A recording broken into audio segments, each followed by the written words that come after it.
For thousands of years, everything we thought we knew about Egypt's pharaohs came from the pharaohs themselves. The inscriptions on temple walls, the painted succession lists, the carefully composed royal titles, all of it produced by the very people it described. That is a problem, because pharaohs didn't record history. They sculpted it. Predecessors were erased. Lineages were invented. Inconvenient rulers were scraped from stone as though they had never existed. Determining who was actually related to whom, biologically, was nearly impossible through archaeology alone. Then DNA changed the equation. Not immediately. The risks were enormous. Mummification resins had chemically degraded genetic material over millennia. Contamination from modern handlers threatened to poison every sample, and the political sensitivity of testing sacred remains created resistance at every level. The turning point came in 2010, when a dedicated ancient DNA laboratory was established inside the Egyptian Museum in Cairo, and science finally got its seat at the table. The first results out of that Cairo laboratory were already familiar to anyone who had followed the Tutankhamun story. A boy king, dead at 19, born of a brother-sister union, his body carrying the compounded cost of generations of royal inbreeding, clubfoot, bone necrosis, a compromised immune system that couldn't survive a malaria infection layered on top of a broken leg. The DNA confirmed what the CT scans had suggested, that the most famous pharaoh in history was also one of the most physically devastated. But Tutankhamun was never the real story. He was the entry point. Because once the 18th dynasty family tree was mapped with genetic data, something uncomfortable emerged. The relationships between rulers didn't align the way the official records claimed. Amenhotep III, Akhenaten, their predecessors and successors, the biological connections that stone inscriptions presented as clean and unbroken turned out to be far more complicated. Certain relationships that Egyptian records implied simply weren't supported by the chromosomal evidence. Others that history had left ambiguous were suddenly, uncomfortably clarified. What this revealed wasn't just a few errors in the historical record. It revealed something more systemic. Egypt's royal genealogy, as carved into temple walls and painted onto coffin lids, was partly a construction, a political document dressed as a family tree. Succession in ancient Egypt wasn't purely biological. It was legitimized through narrative. If a ruler needed to claim descent from a particular god or a particular king to consolidate power, that claim was made in stone, regardless of what biology said. The records were the argument, not the evidence. This matters because, for generations, Egyptologists built their entire understanding of dynastic continuity on exactly those records. The assumption was that what was written reflected what was real. The DNA didn't just add nuance to that assumption. In several cases, it directly contradicted it. And the 18th dynasty was only the beginning. The further researchers looked, backward into earlier kingdoms, forward into later ones, the wider that gap between official genealogy and genetic reality became. The pharaohs had spent centuries constructing an image of divine, unbroken, purely Egyptian bloodlines. What was written in their bones told a different story entirely, a messier story, a more human one. And in some cases, a story that the pharaohs themselves had worked very hard to make sure no one would ever find. Of all the things DNA revealed about Egypt's royal dynasties, this was the one that hit hardest. The pharaohs were not who they claimed to be, not just in the political sense, not just the invented lineages and the erased predecessors. In the most literal biological sense, the genetic makeup of Egypt's rulers was far more diverse, far more foreign than 3,000 years of royal propaganda had ever admitted. The official story was airtight. Egypt's pharaohs were divine, indigenous, eternal. The iconography said so. The texts said so. The temples said so.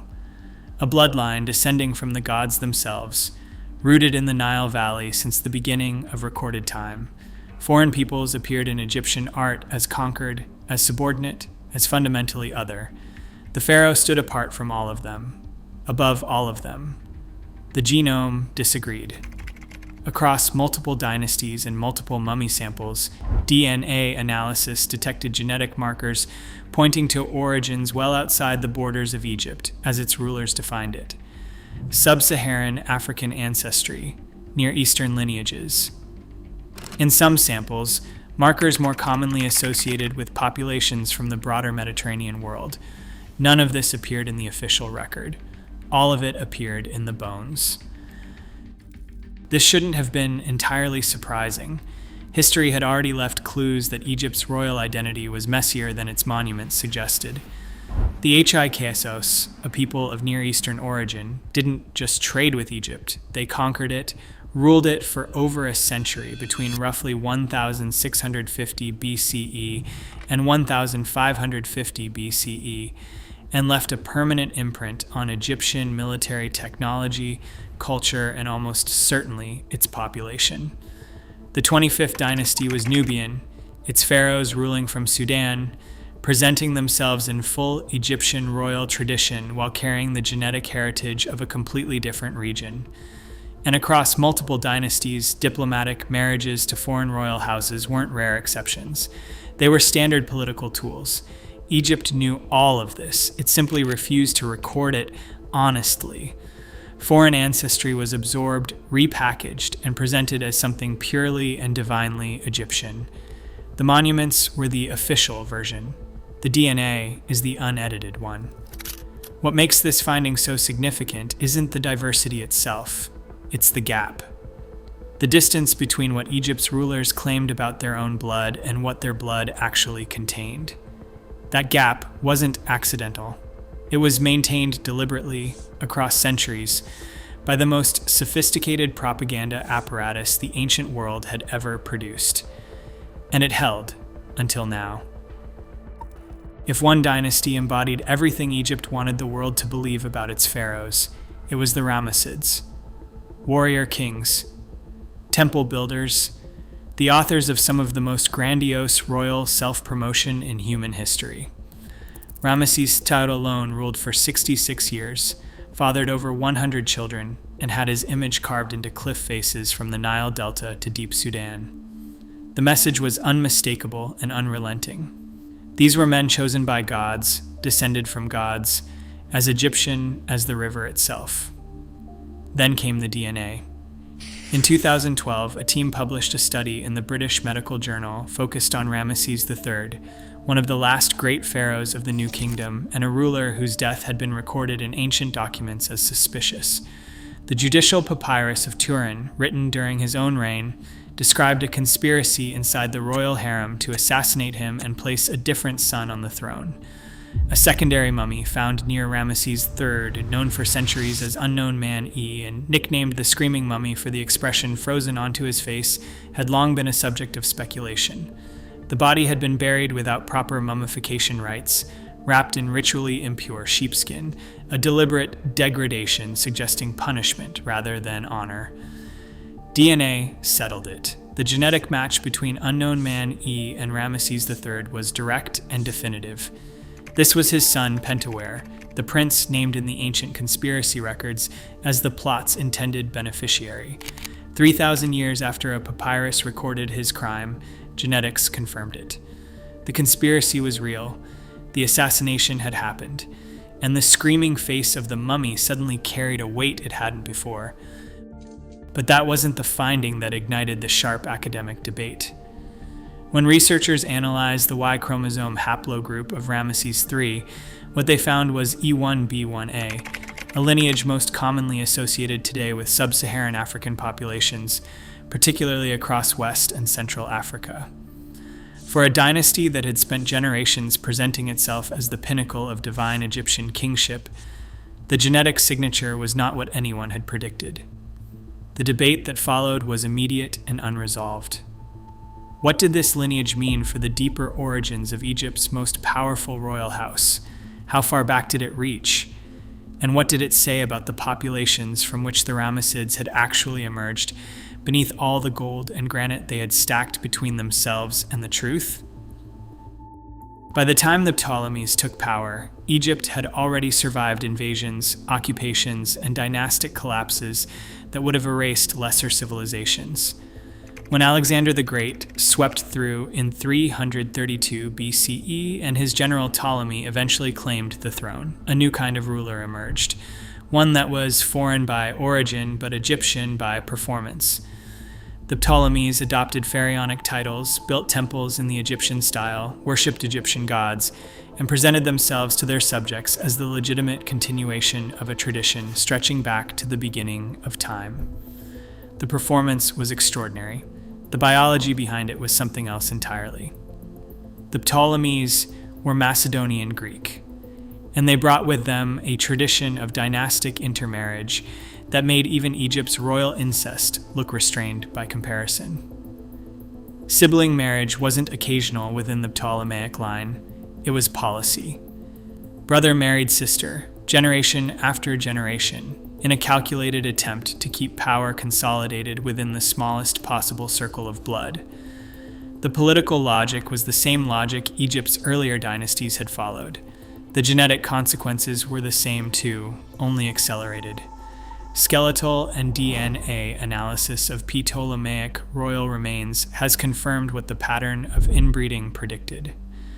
Physical abnormalities increased across successive generations. The genetic diversity that allows a lineage to absorb inherited disorders and continue producing viable heirs was systematically narrowed with every generation of sibling union. The dynasty that had conquered Egypt partly through military and intellectual dominance was quietly destroying its own biological foundations from the inside. Then there is the case of Arsinoe IV, Cleopatra's younger sister, murdered on the orders of Mark Antony at Cleopatra's request in 41 BCE.